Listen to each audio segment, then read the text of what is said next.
Bonjour, on m'a demandé de faire des exercices supplémentaires pour les boucles. Au prochain cours, on va en voir d'autres, en fait, des boucles. Là, faites-vous-en pas. C'est normal que vous ne soyez pas les experts tout de suite. Le petit exercice que je veux faire, c'est choisir un nombre au hasard. En fait, l'ordinateur va choisir un nombre au hasard, puis l'utilisateur va devoir le deviner. Là, la question, mais comment je fais pour avoir un nombre au hasard? Ça, c'est quelque chose qu'on n'a pas vu. Une petite recherche Google, je tombe sur cette page-là.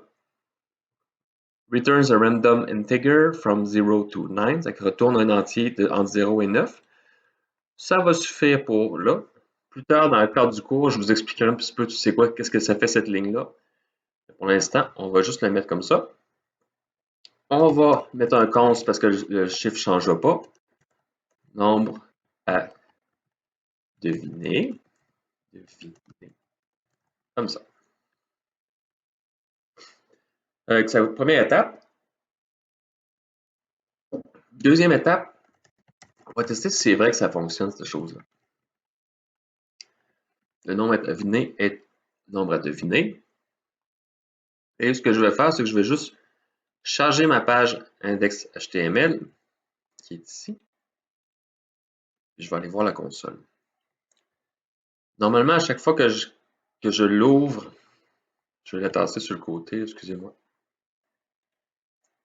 Je suis seulement sur un écran en bas. Tiens. Normalement, à chaque fois que je recharge, je fais F5, le nombre change. Le nombre à deviner est 3, le nombre à deviner est 9, le nombre à deviner est 2, le nombre à deviner est 7. Donc, cette partie-là, ça fonctionne. Ensuite de ça, il faut que je demande à l'utilisateur, c'est quoi le nombre qu'il veut. Donc, on va y aller pour le nombre entré. Entrer un nombre entre 0 et 9. Et on va y aller simple. On va dire si le nombre à deviner, le nombre entré et le nombre à deviner, bravo, vous avez gagné. Sinon, dommage, vous avez perdu. Donc, il y a juste une chance. Allons voir ce que ça donne.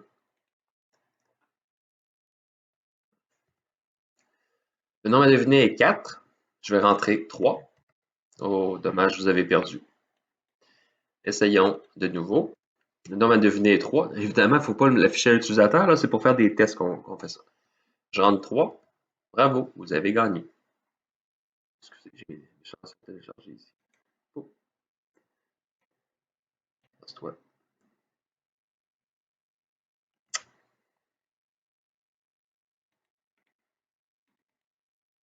Bon. Good. Bon. Ça, c'est correct.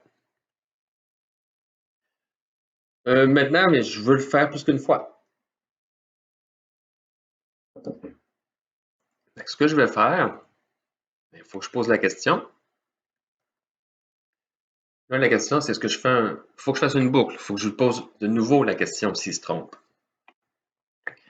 S'il faut lui poser au moins une fois la question, mais habituellement, on va utiliser un do. Parce qu'on veut faire au moins une fois l'action. Et je vais avoir un do while au lieu d'un while.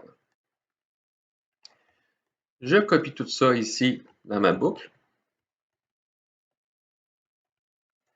Ce que ça va faire, c'est que premier coup, ça va demander le nombre. Ça va le rentrer. Sinon, vous avez gagné. Sinon, dommage, vous avez perdu. Puis là, il faut que je...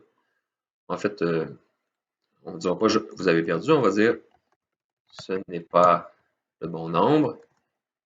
Point virgule. Essayez de nouveau. Essayez encore. Peu importe ce que vous écrivez, ce n'est pas vraiment important. Quand on fait un do, c'est sûr que ça va s'exécuter une fois. Entrez un nombre de 0 à 9, la personne va en entrer un. Si c'est le bon nombre, bravo, vous avez gagné. Sinon, ce n'est pas le bon nombre, essayez encore. Là, il faut se décider c'est quoi la condition. Quand est-ce qu'il faut que je boucle? On peut se dire, mais il faut boucler dans le fond. J'ai une condition qui est ici. Mais ce n'est pas cette condition-là que j'ai besoin. Parce que c'est la condition que quand je veux sortir de la boucle. Il faut que je prenne la condition pour sortir de la boucle, puis que je l'inverse. En faisant ça comme ça ici, Mais si mon nombre entré est différent du nombre à deviner, mais je veux que tu restes dans la boucle. Je vais sauvegarder. On va tester ça. Oups, nombre entré is not defined. Un petit problème qu'on a eu dans le fond au dernier cours. Si j'ai un let puis le nombre entré est là, il ne sera pas visible en dehors. On n'a pas encore vu la portée des variables. Mais ça va venir en jeu plus tard. Nombre entré. J'enlève mon let. Ça fait en sorte que le nombre entré qui est là, c'est celui qui est en haut ici, qui est en dehors de la boucle. C'est celui qui va être ici aussi. Le nombre à deviner est 1. Je vais mettre 2. Ce n'est pas le bon nombre. Essayez encore. J'essaye 3. Ce n'est pas le bon nombre. J'essaye 1. Bravo, vous avez gagné. Parfait. J'ai réussi à contrôler la boucle. J'ai réussi à sortir de la boucle. Ici. Une petite chose qui peut être intéressante. Évidemment, c'est juste un exercice pour le plaisir. Là. Ici, nombre d'essais égale 0. Bravo, vous avez gagné.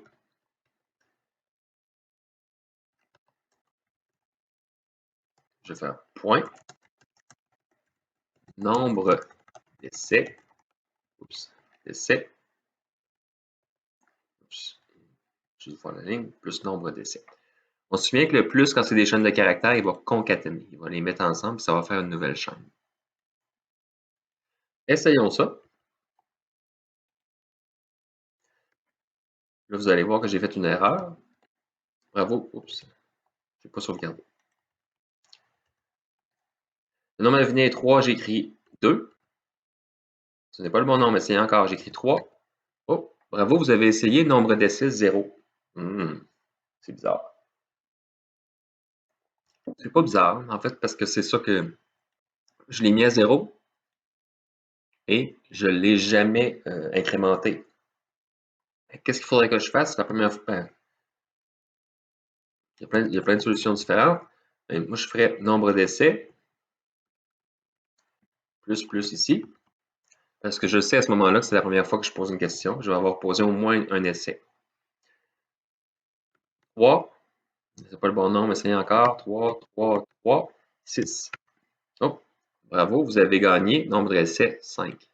3, 3, 3, 3, 3, 3, 6. C'est ça, 5 essais.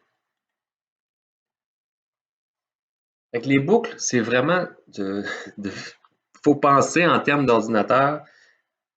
Comment je fais pour rentrer dedans? Qu'est-ce qui se passe dans ma boucle? Comment je fais pour sortir de la boucle? Des choses très importantes.